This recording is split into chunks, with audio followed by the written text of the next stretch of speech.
السلام علیکم ورحمۃ اللہ وبرکاتہ، نحمدہ ونصلی علی رسولہ الکریم، اما بعد فاعوذ باللہ من الشیطان الرجیم، بسم اللہ الرحمن الرحیم، رب اشرح لی صدری ویسر لی امری واحلل عقدۃ من لسانی یفقہوا قولی۔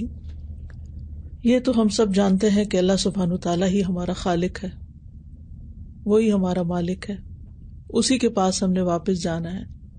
بس تھوڑے عرصے کے لیے اس نے ہمیں اس زمین پر بھیجا ہے اور یہ دیکھ رہا ہے کہ ہم کرتے کیا ہیں، ہم اپنا یہ وقت کس طرح گزارتے ہیں، اللہ کی مرضی، اللہ سبحانہ تعالیٰ کی پسند کے مطابق گزارتے ہیں یا اپنی خواہشات پوری کرتے ہوئے گزارتے ہیں۔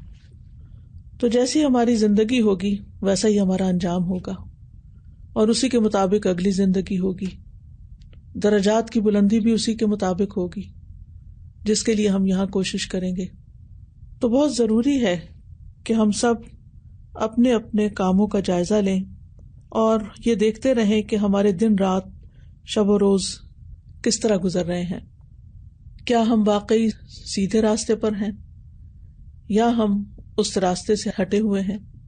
جہاں تک سیدھے راستے کی بات ہے تو یہ ہمیں علم سے ہی پتہ چلتا ہے، اور اللہ سبحانہ تعالیٰ نے قرآن مجید کی ابتدا میں ہی جو ہمیں دعا سکھائی ہے اس میں ہم دیکھتے ہیں اللہ تعالیٰ فرماتے ہیں اہدنا الصراط المستقیم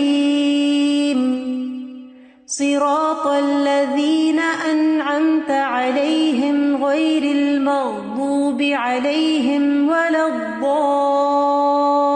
الضالین۔ اے اللہ ہمیں سیدھا راستہ دکھا، ان لوگوں کا راستہ جن پر تو نے انعام کیا، ان کا نہیں جن پر تیرا غضب ہوا، اور نہ ہی بھٹکے ہوئے لوگوں کا راستہ۔ تو ہم یہی دعا مانگتے ہیں کہ یا اللہ ہمیں ان لوگوں کے راستے پہ چلا جن پر تیرا انعام ہوا، جن سے تو راضی ہوا، جن سے تو خوش ہو گیا۔ تو وہ لوگ کون ہیں؟ علماء کہتے ہیں یہ وہ لوگ ہیں جنہوں نے علم نافع اور عمل صالح کو جمع کیا، یعنی نفع مند علم حاصل کیا اور اس کے مطابق نیک عمل کیا۔ اور صرف اتنا ہی نہیں، دعا مزید بھی تفصیلی دعا ہے کہ غیر المغضوب علیہم، ہمیں ان لوگوں کے راستے پر نہ چلا جن پہ تیرا غضب ہوا۔ اور یہ کون لوگ ہیں؟ یہ وہ لوگ ہیں جنہوں نے علم تو لیا لیکن عمل نہیں کیا، عمل چھوڑ دیا، جس کی مثال سورۃ الجمعہ میں آتی ہے۔ اللہ سبحانہ تعالی ہمیں ان کے بارے میں بتاتے ہیں کہ مثل الذین حملوا التوراۃ ثم لم يحملوها كمثل الحمار يحمل اسفارا بئس مثل القوم الذین كذبوا بآیات اللہ واللہ لا يهدی القوم الظالمین۔ جن لوگوں کو تورات کا حامل بنایا گیا پھر انہوں نے یہ بوجھ نہ اٹھایا، ان کی مثال اس گدھے کی سی ہے جو کتابیں اٹھائے ہوئے ہو۔ اس سے بھی بری مثال ان لوگوں کی ہے جنہوں نے اللہ کی آیات کو جھٹلا دیا، اور اللہ ظالم لوگوں کو ہدایت نہیں دیتا۔ تو اس میں آپ دیکھیے کہ کچھ لوگ تو ظالم ہیں جنہوں نے اللہ کی آیات کو جھٹلا دیا۔ الحمدللہ ہم اللہ تعالیٰ کی آیات کو مانتے ہیں، ان کو جھٹلاتے نہیں ہیں۔ کیا واقعی ماننے کے بعد، سیکھنے کے بعد ان پہ عمل بھی کرتے ہیں؟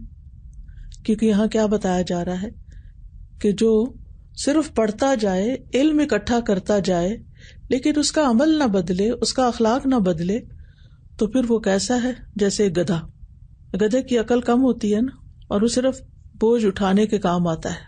تو ایسا شخص بھی گدھے کی طرح ہے جو اپنے علم سے فائدہ نہیں اٹھاتا اور اپنے اوپر بوجھ لاتا چلا جا رہا ہے۔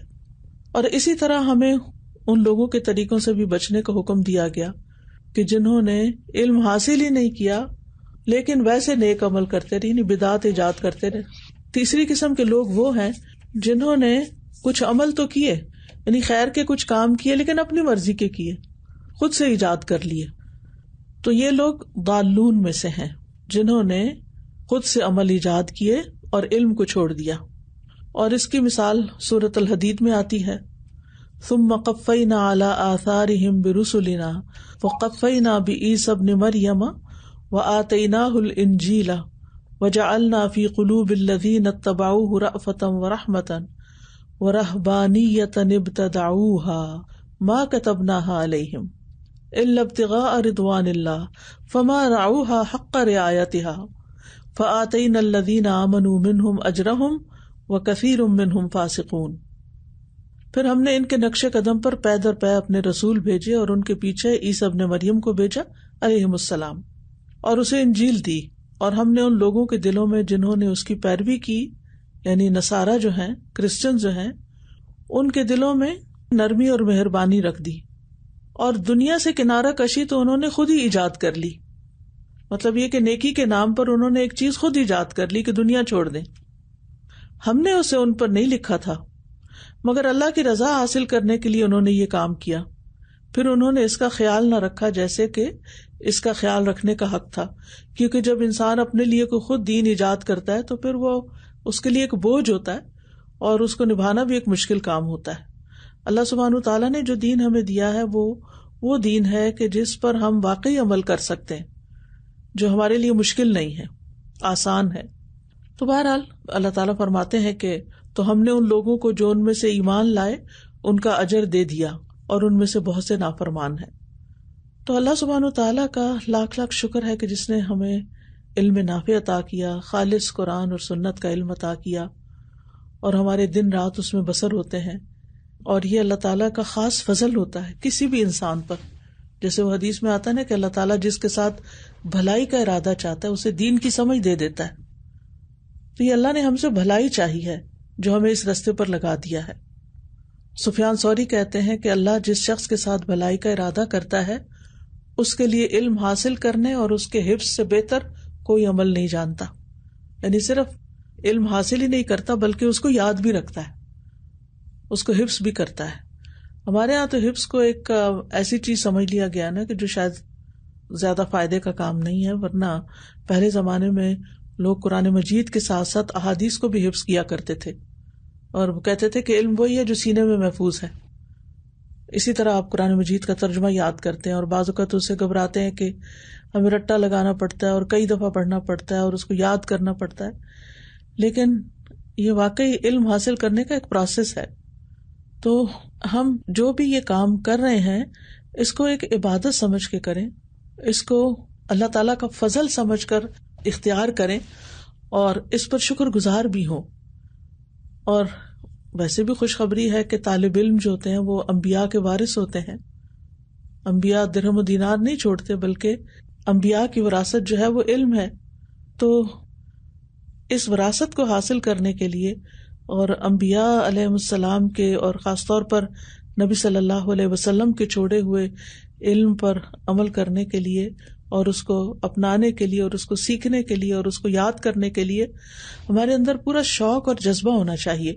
اور پھر پوری نیت کے ساتھ گھر سے نکلنا چاہیے. جو لوگ ہاسٹل میں ہیں وہ جب ہاسٹل سے نکلیں تو پورے جذبے کے ساتھ، شوق کے ساتھ، محبت کے ساتھ، اور وہ حدیث یاد کرتے ہوئے کہ جب طالب علم گھر سے نکلتا ہے تو فرشتے اس کے لیے اپنے پر بچھاتے ہیں. اسی طرح جو شخص نیکی کے کام کے لیے نکلتا ہے تو فرشتہ جو ہے وہ ایک جھنڈا لے کر اس کے ساتھ ساتھ چلتا ہے.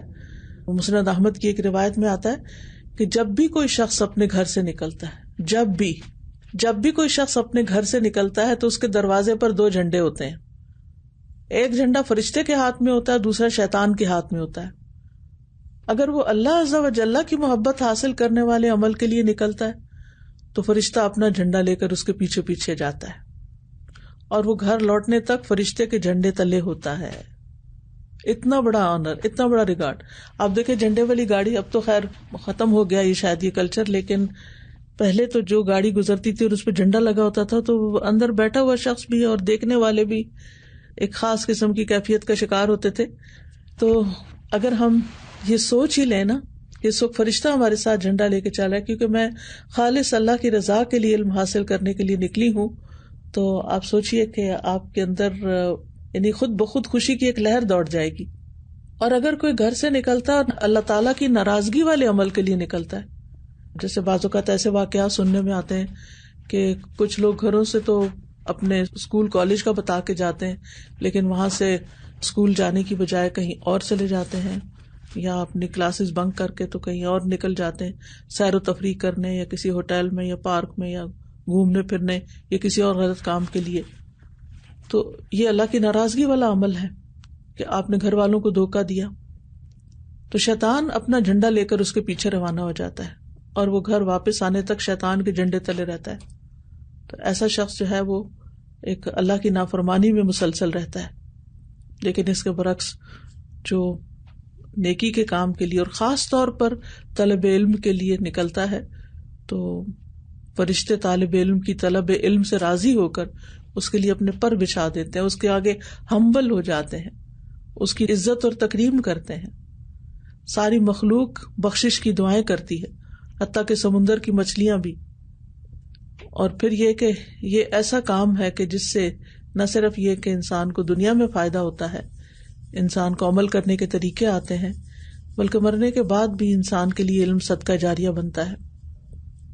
تو ہمارے کرنے کے کام یہ ہے کہ سب سے پہلے تو ہماری نیت اللہ کی رضا ہو.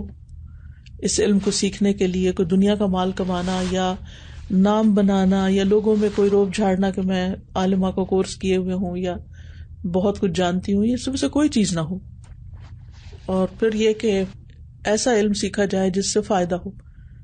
ہر سبجیکٹ پڑھتے ہوئے ضرور اپنے آپ کو یاد دہانی کرائیں, غور کریں کہ اس کو پڑھنے کا کیا فائدہ, اس سے مجھے کیا حاصل ہوگا.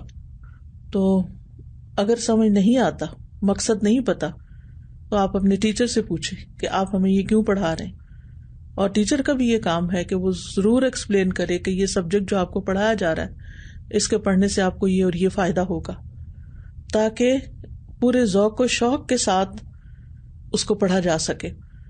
پھر اس طرح یہ کہ جو آپ کو حق کی بات پتہ چلتی جائے, خیر کی بات پتہ چلتی جائے, مثلا آپ فقہ پڑھ رہے ہیں, آپ تاریخ پڑھ رہے ہیں, یا آپ قرآن کی آیات پڑھ رہے ہیں, احادیث پڑھ رہے ہیں, تو پھر یہ کہ دل اس کے آگے جھک جائے. کیونکہ اہل علم کی خصوصیت یہ ہوتی ہے کہ وہ حق کو پا کر اس کے آگے اکڑتے نہیں ہیں, اس کو چیلنج نہیں کرتے یا اس کے اوپر بدگمانی نہیں کرتے کہ یہ یعنی ہمارے لیے بہت مشکل ہو گئی ہے, اب یہ بھی کرو اور وہ بھی کرو, بلکہ حق کے آگے جھکاؤ آتا ہے ان کا. اور جیسے سورۃ الحج میں آتا ہے وَلِيَعْلَمَ الَّذِينَ أُوتُوا الْعِلْمَ أَنَّهُ الْحَقُّ مِن رَّبِّكَ فَيُؤْمِنُوا بِهِ فَتُخْبِتَ لَهُ قُلُوبُهُمْ وَإِنَّ اللَّهَ لَهَادِ الَّذِينَ آمَنُوا إِلَىٰ صِرَاطٍ مُسْتَقِيمٍ. اور تاکہ وہ لوگ جنہیں علم دیا گیا جان لیں کہ بے شک وہی تیرے رب کی طرف سے حق ہے, تو وہ اس پر ایمان لے آئیں, پس ان کے دل اس کے لیے جھک جائیں. اور بے شک اللہ ان لوگوں کو جو ایمان لائے یقیناً سیدھے راستے کی طرف ہدایت دیتا ہے. تو انشاءاللہ جب آپ اللہ کی رضا کے لیے یہ علم حاصل کریں گے تو اللہ تعالیٰ آپ کو رہنمائی دے گا, روشنی دے گا, یعنی فائدہ ہی فائدہ ہے. اور پھر یہ ہے کہ ہم اپنے آپ کو ٹیسٹ بھی کریں کہ کیا اس علم کے آنے کے بعد میرے اندر اللہ کی خشیت پیدا ہوئی ہے, میرے اندر اللہ کا ڈر پیدا ہوا ہے, اور وہ ڈر کیسا کہ کیا وہ ڈر مجھے غلط کام سے روک دیتا ہے. عبداللہ بن مسعود کہتے ہیں کہ علم کے لیے یہی چیز کافی ہے کہ انسان کو اللہ کا خوف ہو, اور جہالت کے لیے یہی چیز کافی ہے کہ انسان اپنے علم پر غرور کرے. تو ہم کیا علم حاصل کر کے غرور کر رہے ہیں, یا ہمارے اندر ایک خشیت پیدا ہوئی ہے اور ہمارے دل کی حالت بدل رہی ہے؟ اس کا ضرور آپ جائزہ لیتے رہیں, کیونکہ جو اللہ کے متعلق جتنا زیادہ علم رکھتا ہے, اللہ کی کتاب کو جتنا زیادہ جانتا ہے, اتنا ہی زیادہ ڈرتا ہے. پھر اسی طرح یہ کہ چونکہ علم کے راستے پہ چلنے والا جنت کے راستے پہ چلتا ہے, اس چیز سے بھی اور اس خیال سے بھی آپ کو شوق ہو کہ میں الہدا نہیں جا رہی, میں اللہ کے دین کا علم حاصل کرنے جا رہی ہوں اور یہ جنت کے راستے کا سفر ہے. پھر اسی طرح یہ ہے کہ اس علم کے بعد ہمارے اندر لوگوں کے ساتھ معاملہ کرنے میں بھی عاجزی اور انکساری ہو. یعنی جب ہم لوگوں سے معاملہ کریں, چاہے اپنے سے بڑوں جیسے والدین ہیں یا استاد ہیں, تو ہمارے اندر ایک عاجزی پیدا ہو, عاجزی کے ساتھ معاملہ کریں, ہمبل ہوں, متواضع ہوں. اور اسی طرح اگر برابر والے ہیں تو ان کے ساتھ بھی اخلاق کے ساتھ بات کریں. بعض اوقات ہم اپنے فرینڈس کو فار گرانٹیڈ لیتے ہیں, ان کے ساتھ عجیب و غریب مذاق کرتے ہیں, بعض اوقات بدتمیزی کے ساتھ بلاتے ہیں, بعض اوقات ان کے ساتھ جھوٹے مذاق کرتے ہیں, ان کو پریشان کرتے ہیں اور سمجھتے ہیں کہ یہ سب فن ہے. یہ فن نہیں ہے, کسی مسلمان کا یہ اخلاق نہیں ہو سکتا. ہمیں اپنے ساتھیوں کے ساتھ بھی ایک اچھے اخلاق کے ساتھ بات کرنی چاہیے صحابہ کرام کا طریقہ دیکھیں کہ ان کے آپس کے تعلقات کیسے ہوا کرتے تھے. پھر اسی طرح یہ ہے کہ علم میں رسوخ حاصل کرنا چاہیے. اس کا مطلب یہ ہے کہ ہمیں سیکھتے ہوئے یہ ضرور دیکھنا چاہیے کہ میرے اندر علم کی پختگی آ رہی ہے, جو میں پڑھ رہی ہوں مجھے یاد بھی ہے, اور مزید گہرائی سے سمجھ رہی ہوں, یا سمجھ ہی نہیں آیا اور صرف پاس کرنے کے چکر میں ہوں. یہ نہیں ہونا چاہیے, ٹھیک ہے. اور جو شخص علم کو واقعی پختگی کے ساتھ حاصل کرنا چاہتا ہے تو پھر وہ اس کے لیے محنت بھی کرے گا, خوب مشقت اٹھائے گا. یعنی کسی بھی موقع پر اور کسی بھی سبجیکٹ میں, کچھ سبجیکٹس ہوتے ہیں وہ انسان کو اچھے لگتے ہیں, ٹیچر اچھا ہے اس کی وجہ سے, یا آپ کے مزاج کے مطابق ہیں, تو ان کو تو ہم پھر بھی پڑھ لیتے ہیں, اچھی طرح یاد کر لیتے ہیں. لیکن کچھ ایسے ہیں کہ جو ہمارے مزاج سے موافقت نہیں رکھتے, یا پڑھانے والا پوری طرح سمجھا نہیں پاتا, تو پھر ہم بور ہونے لگتے ہیں. تو جو علم فائدہ مند ہے, چاہے وہ ہمیں مشکل لگے, پھر بھی بور نہیں ہونا, اور تکلیف اٹھا کے بھی اس کو سیکھنا ہے, یاد کرنا ہے. اور پھر یہ ہے کہ کبھی بھی یہ نہ سوچے کہ میں نے بہت سیکھ لیا, بہت آ گیا مجھے. نبی صلی اللہ علیہ وسلم نے فرمایا کہ 2 لوگ کبھی سیر نہیں ہوتے, علم کا سیکھنے والا اور دنیا کا چاہنے والا. تو اللہ تعالیٰ ہمیں علم سیکھنے والا بنا دے اور ہم سیکھتے ہی چلے جائیں. اسی لیے نبی صلی اللہ علیہ وسلم کو یہ دعا سکھائی گئی تھی, وقل رب زدنی علما, اور کہیے کہ میرے رب مجھے علم میں زیادہ کر. تو امید ہے آپ لوگ روزانہ یہ دعا ضرور مانگتے ہوں گے, اور یہ بھی کہ اللہم انی اسألک علما نافعا ورزقا طیبا وعملا متقبلا. فجر کی نماز کے بعد اگر آپ پڑھیں تو بہت ہی اچھا ہے, اور اگر کلاس سے پہلے پڑھ لیں تو بھی اچھا ہے. اور پھر یہ کہ اس وقت کو غنیمت جانے, کل معلوم نہیں کیسا وقت آئے. اب یہ کووڈ کا کس کو پتا تھا, کوئی نہیں جانتا تھا کہ یہ سال ہم پہ کیسا گزرے گا. تقریباً پورا سال ہونے کو ہے کہ ہماری زندگی کا نقشہ ہی بدل گیا ہے. تو ہمیں نہیں پتا کہ کل کیا ہونے والا ہے. علماء بھی دنیا سے اٹھتے چلے جا رہے ہیں, اور یہ ہے کہ طریقہ کار بھی بہت سا بدلتا جا رہا ہے, لائف سٹائل چینج ہو رہا ہے. تو ایسے میں جو موقع ملا ہوا ہے, جو اپرچونٹی ملی ہوئی ہے, اس سے ہم بھرپور فائدہ اٹھائیں. سستی اور کوتاہی کی وجہ سے علم حاصل کرنے کے مواقع جو ہیں ان کو گنوائیں نہیں. پھر اسی طرح ان نیسیسری حیا بھی نہ ہمیں روکے علم حاصل کرنے سے. نبی صلی اللہ علیہ وسلم نے انصار کی عورتوں کی تعریف کی کہ جنہیں دین کی سمجھ بوجھ حاصل کرنے میں شرم مانے نہیں ہوتی. بعض کو کوئی چیز ہمیں سمجھ نہیں آتی, ہم اس لیے نہیں پوچھتے کہ لوگ کہیں گے لو اس کو یہ بھی سمجھ نہیں آیا. پھر ایک اور اہم چیز یہ ہے کہ اگر آپ چاہتے ہیں کہ واقعی آپ کے اندر علم کی ڈیپتھ ہو اور آپ علم کے فروٹ سے بھرپور فائدہ اٹھا سکیں, تو پھر فضول باتیں چھوڑ دیں. یعنی لوگوں کے ساتھ باتوں میں وقت ضائع نہ کریں, اور بہت زیادہ سوشلائزنگ, چاہے وہ میڈیا پہ ہو, چاہے وہ گھروں میں ہو, چاہے فون پہ ہو. ہمارے علماء جو تھے وہ اپنے وقت کی بہت حفاظت کرتے تھے, اسی وجہ سے وہ خیر کے کاموں میں آگے بڑھے, علم میں نام پیدا کیا, اور آج تک ان کے نام باقی ہیں اور ہم ان سے محبت کرتے ہیں. ہم اپنے آپ کو دیکھیں کہ ہم کہاں کھڑے ہیں, اور اس میں ایک بہت بڑی وجہ آگے نہ بڑھنے کی کسی کی بھی یہ ہوتی ہے کہ وہ اپنے وقت کو غیر فائدہ مند چیزوں میں ضائع کرتا ہے. تو اس معاملے میں ایک کوٹ میں پڑھ رہی تھی کہ ابن مہدی کہتے ہیں, ہم سفیان ثوری کے ساتھ مکہ کے اندر لوگوں کی کسی مجلس میں بیٹھے ہوئے تھے, تو اچانک اٹھ کھڑے ہوئے اور کہا, دن اپنے وقت پہ گزر جاتا ہے, کسی کا انتظار نہیں کرتا. یعنی کام کی بات ختم ہوئی تو وہ بھی ساتھ ہی اٹھ گئے. پھر اسی طرح یہ ہے کہ بہت زیادہ ناز و نعمت سے بھی بچنا چاہیے, کیونکہ اس میں پڑھ کے انسان اور بہت راحت اور آرام میں اور طرح طرح کے کھانوں میں اور اس طرح کی چیزوں میں پھر انسان علم سے چلا جاتا ہے. علم حاصل کرنے کے لیے وقت نہیں بچتا. حضرت معاذ بن جبل کے بارے میں آپ کو معلوم ہوگا کہ حلال و حرام کے مسائل میں سب سے زیادہ علم رکھنے والے تھے. تو ان کو نبی صلی اللہ علیہ وسلم نے یمن کی طرف بھیجتے ہوئے فرمایا, ایاک والتنعم فإن عباد اللہ لیسوا بالمتنعمین. ناز و نعم کی زندگی گزارنے سے بچو, کیونکہ اللہ کے بندے ناز و نعم کی زندگی نہیں گزارتے. یعنی کھانے پینے میں تکلف اور عیش و عشرت میں پڑ جانا, یہ نہیں ہونا چاہیے.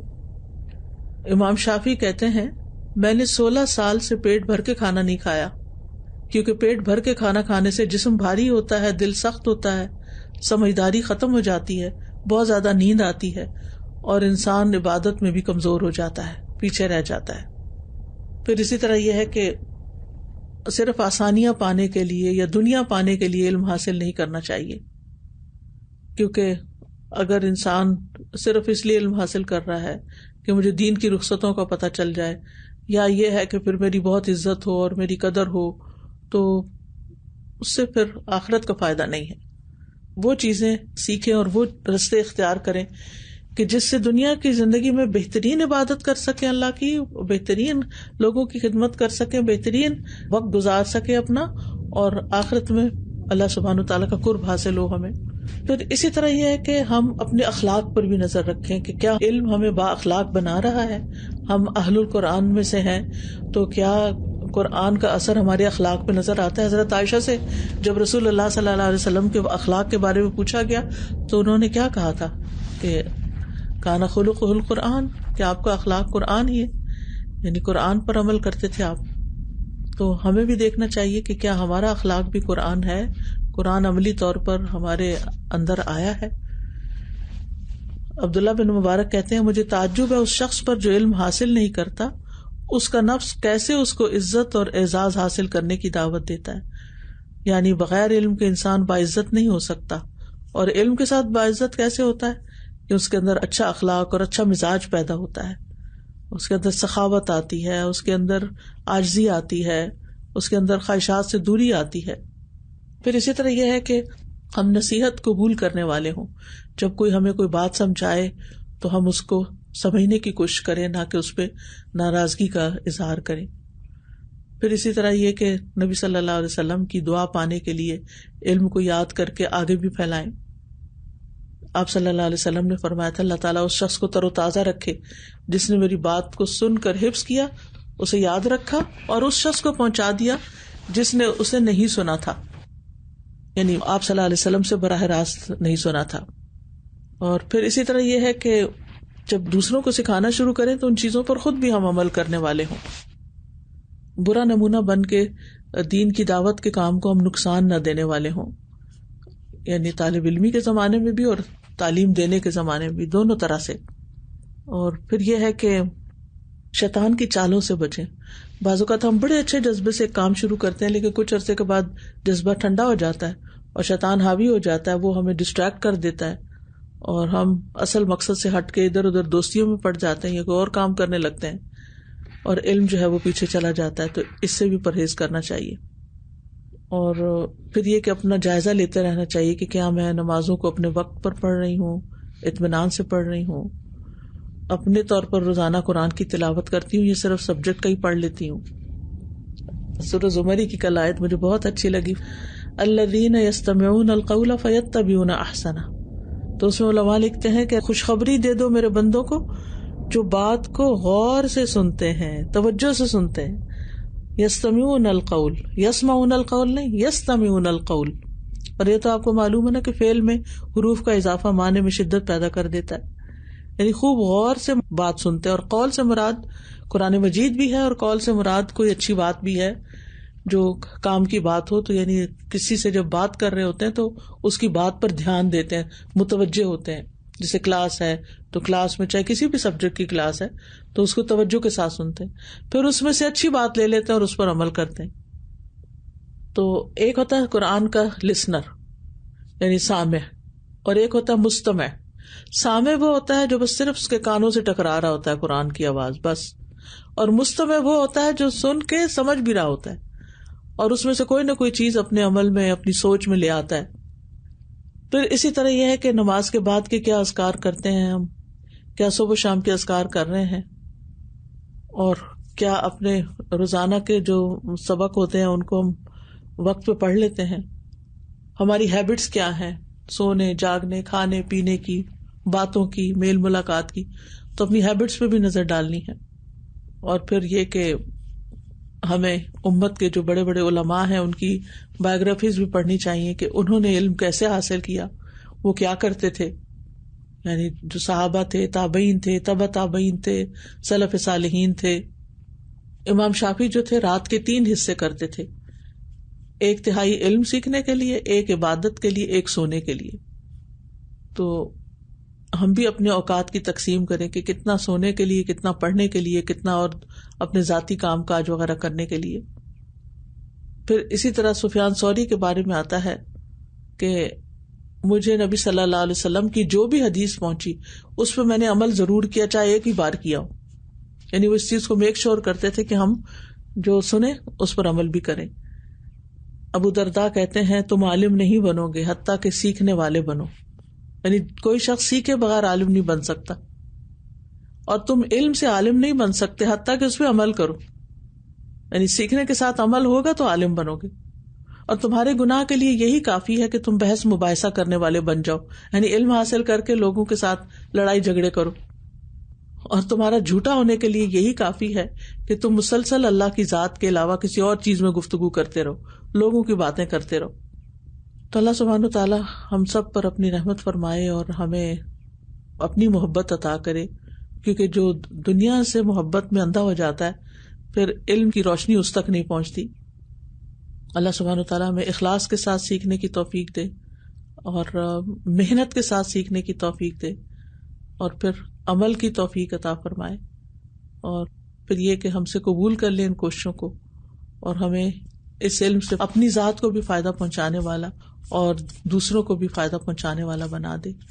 وآخر دعوانا ان الحمدللہ رب العالمین.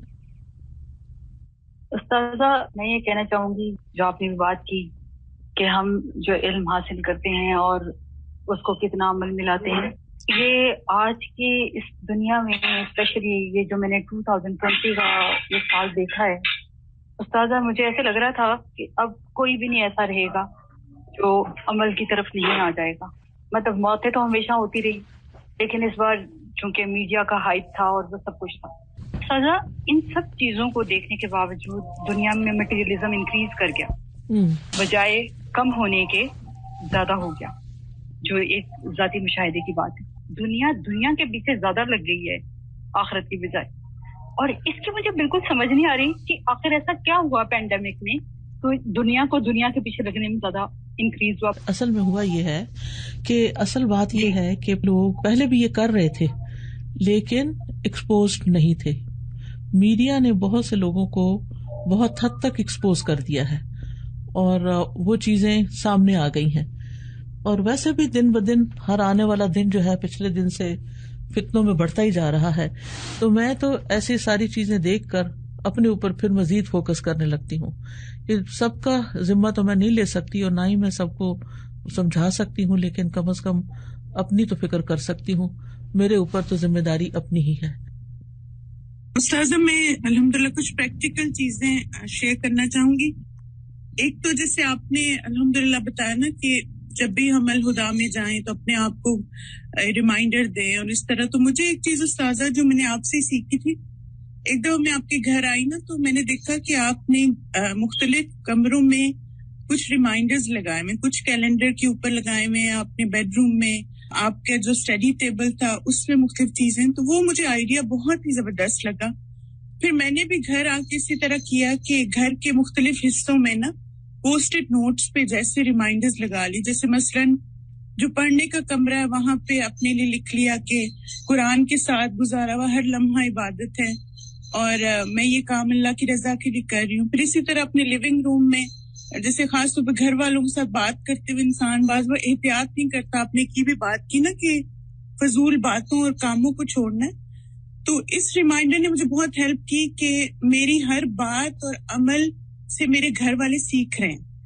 تو کوئی بھی جواب دینے سے پہلے، کوئی بھی کام کرنے سے پہلے نا میں ایک دفعہ اپنے آپ سے ضرور سوال کرتی ہوں کہ میں قرآن کی اسٹوڈنٹ ہوں اور میرے گھر والے جو ہے نا میرے جواب سے بھی سیکھیں گے، میرے ریئیکشن سے بھی سیکھیں گے. تو مجھے ویسے جواب دینا اور ویسے ریئیکٹ کرنا ہے جیسے اللہ سبحانہ تعالیٰ نے سکھایا اور اللہ کے رسول نے سکھایا.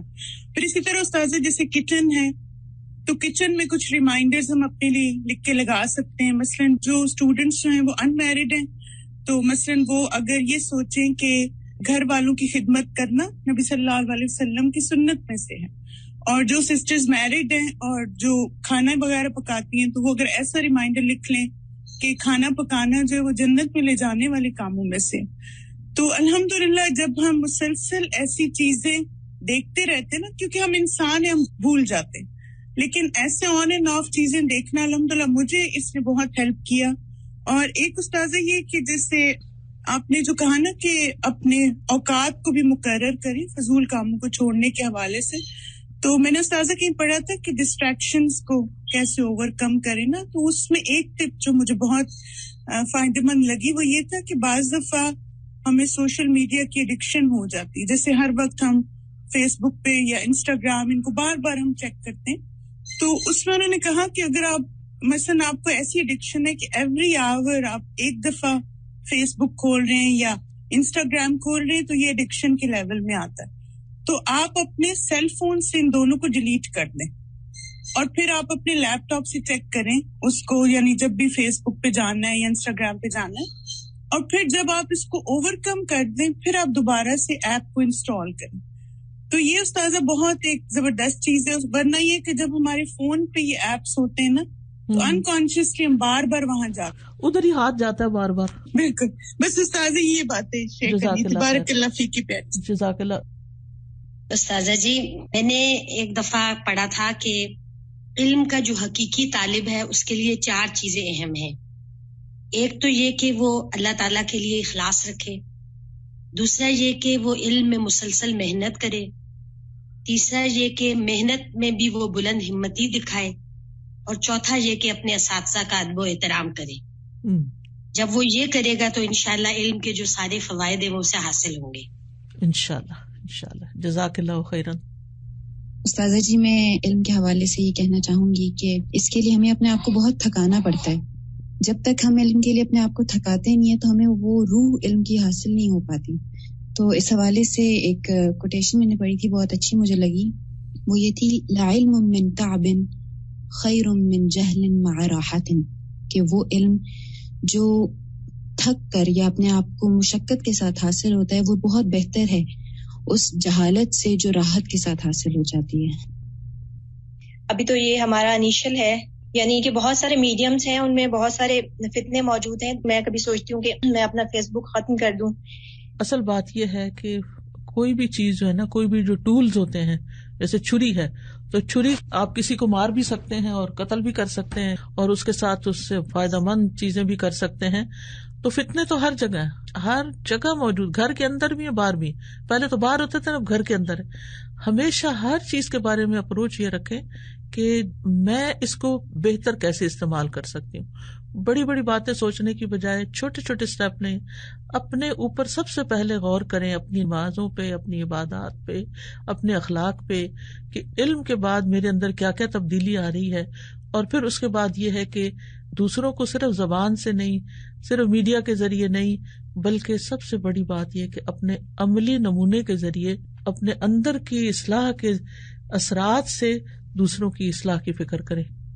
مجھے آج آپ کی ایک بات بہت کلک کیا ہے کہ ہم علم کا دوسروں سے اس لیے نہیں پوچھتے کہ وہ کیا سوچیں گے کہ ہمیں اس کے بارے میں نہیں پتا, ہم شرم کر جاتے ہیں, اور ہمیں یہ چیز نہیں ہوتی کہ ہم اس کو خسارے میں لے کے جا رہے ہیں, ہم علم حاصل نہیں کر سکیں گے, ہم شرم کرتے ہیں. ہمیں اس چیز کو اپنے اندر سے ختم کرنا چاہیے. جی بالکل, انشاءاللہ, کیونکہ جب اپنی کسی بھی کمزوری کا پتہ چلے تو پھر فوراً طریقے سوچیں کہ اس کو میں نے کس طرح دور کرنا ہے تاکہ میں آگے بڑھ سکوں. اصل میں تو مقام اللہ کی نظر میں دیکھنا چاہیے, جب تک لوگوں کا خوف رہے گا آگے نہیں بڑھ سکیں گے. سادہ, میرا سوال آپ سے یہ تھا کہ جسے ہم نیت کرتے ہیں, صاحب نے بتایا کہ نیت کرنی چاہیے کہ مقصد جنت کا حصول ہو, تو کیا ہمیں یہ ڈیلی کرنی ہوتی ہے؟ کیونکہ اکثر ہم ڈیلی شعوری طور پہ نہیں یہ کام کر رہے ہوتے, بس ہم ایک روٹین میں پڑھ رہے ہوتے ہیں. جی, اگر ڈیلی کریں تو اس سے آپ ہمیشہ فریش رہیں گے. کہیں لکھ کے لگا لیں, یہ اپنی ہیبٹ میں کسی طرح لے آئیں, تو انشاءاللہ آپ دیکھیں گے کہ آپ کی زندگی میں بہت بڑا فرق آئے گا. کیونکہ نیت اصل میں کیا ہے, ایک اندر کا تعلق ہے اللہ سبحانہ و تعالیٰ سے, کہ آپ کے دل میں ہر دم اللہ کی یاد رہتی ہے, اور ہر کام کرنے سے پہلے آپ اس کی طرف رجوع کرتے ہیں کہ اللہ آپ کے لیے, اللہ آپ کے لیے. الحمدللہ, آپ سے بہت کچھ سیکھا استاذہ.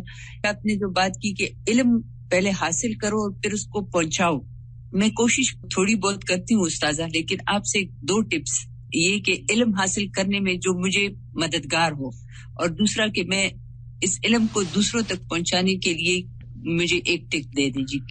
جی, ایسا ہے کہ اپنے اوقات مقرر کریں اور ان سے آگے پیچھے نہ ہو جس میں آپ مزید سیکھیں.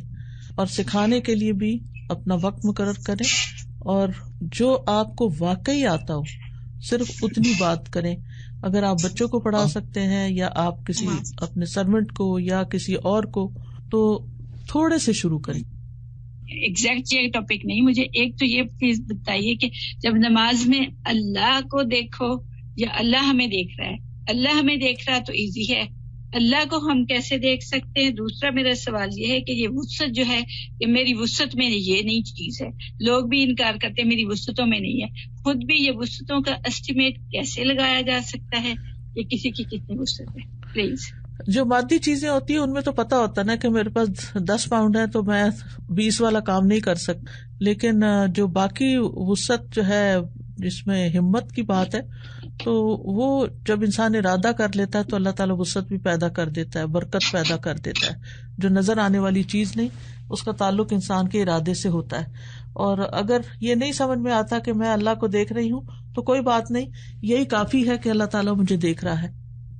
مجھے آپ سے صرف 2 سوال کرنے. ایک یہ کہ جب میں کلاس اٹینڈ کرتی ہوں تو میرا دل کرتا ہے کہ میری زندگی میں سب کچھ جو کچھ بھی ہے بس اللہ کی ذات ہے. میرا دل کرتا ہے کہ میں بس ہر وہ کام کروں جس سے میرا اللہ راضی ہو جائے. لیکن جب میں دنیا میں پڑ جاتی ہوں، جب میں بچوں میں پڑ جاتی ہوں، پھر مجھ سے غلطیاں ہو جاتی ہیں جس کے بعد میرا دل بہت پچھتاتا ہے. میں کیا کروں کہ میرے دل کی کیفیت ہمیشہ اچھی رہے؟ دل ہمیشہ ایک جیسا رہتا نہیں ہے، یہ بڑی مشکل ہے، لیکن یہ کہ چیک یہ رکھنا چاہیے کہ جو ہی نیچے جانے لگے تو پھر اس کا یعنی بندوبست کریں، اور دعا بھی مانگتے رہیں. دعا سے بھی بہت فائدہ ہوتا ہے. دوسرا سوال کیا؟ دوسرا سوال مجھے یہ کرنا ہے کہ میں ایسا کیا کروں کہ میرے بچوں کی زندگی میں سب سے اہم اللہ کی ذات ہو، وہ اللہ سے جڑ جائے. ایسا کہ میں کس طرح کروں، میں کیا کروں؟ ایک تو عملی نمونہ پیش کریں. جب آپ کی پرائرٹی اللہ کی ذات ہوگی نا تو وہ دیکھ دیکھ کے سیکھ جائیں گے. اور دوسرا یہ ہے کہ ان کے لیے خوب خوب دعائیں کریں، ٹھیک ہے، اور ان کو باقاعدہ تعلیم کا بھی، دینی تعلیم کا بھی انتظام کریں. اگر آپ کچھ بکس 2-4 ریکمینڈ کر دیں جو بندہ بیڈ سائڈ پر رکھ کے اور ضرور پڑھے.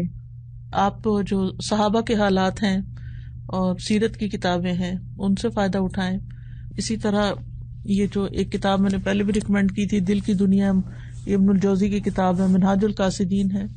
تو 3-4 کٹھی نہ لیں، ایک لیں، اس کو پورا کریں، پھر اس کے بعد آگے پڑھیں. میں نے اپنے O-levels کے بعد TQ4 میں ایڈمیشن لیا تھا. استاذہ پہلے تو مجھے بہت ایسی فیلنگز آتی تھی کہ میں اپنے فرینڈ سے پیچھے رہ جاؤں گی، لیکن الحمدللہ جب یہ کورس شروع ہوا تو میرا بہت زیادہ دل لگ گیا. اور استاذہ ہمارے صرف 4 پارے رہ گئے ہیں، پھر اس کے بعد مجھے واپس اپنی اسٹڈی میں جانا ہوگا. اور A-levels کے 2 سال ہوتے ہیں جیسا آپ کو پتہ ہے. استاذہ میرا یہ سوچ کے دل بہت زیادہ اداس ہوتا ہے، اور ابھی بھی میں ذرا سا پارے ٹائم ہو تو میرا بہت دل اداس ہوتا ہے. مجھے لگتا ہے میں اپنا ٹائم بہت زیادہ ضائع کر رہی ہوں. تو جب میں یہ سوچتی ہوں کہ میرے 2 سال ابھی A-levels کے ہیں اور مجھے، آپ ایسا ہے کہ ویکینڈ کے کورس کو دوبارہ جوائن کر لیں، ٹھیک ہے. ویکینڈ کا کورس یا حدیث کورس یا ویکینڈ پہ جو چیزیں ہوتی ہیں صرف خود نہیں، اپنی اور فرینڈس کو بھی لے کر آئیں انشاءاللہ تعالی. ربنا لا تزغ قلوبنا بعد اذ ہدیتنا وہب لنا من لدنک رحمہ انک انت الوہاب. جزاکم اللہ خیرا. سبحانک اللہم وبحمدک اشہد ان لا الہ الا انت استغفرک واتوب الیک. السلام علیکم ورحمۃ اللہ وبرکاتہ.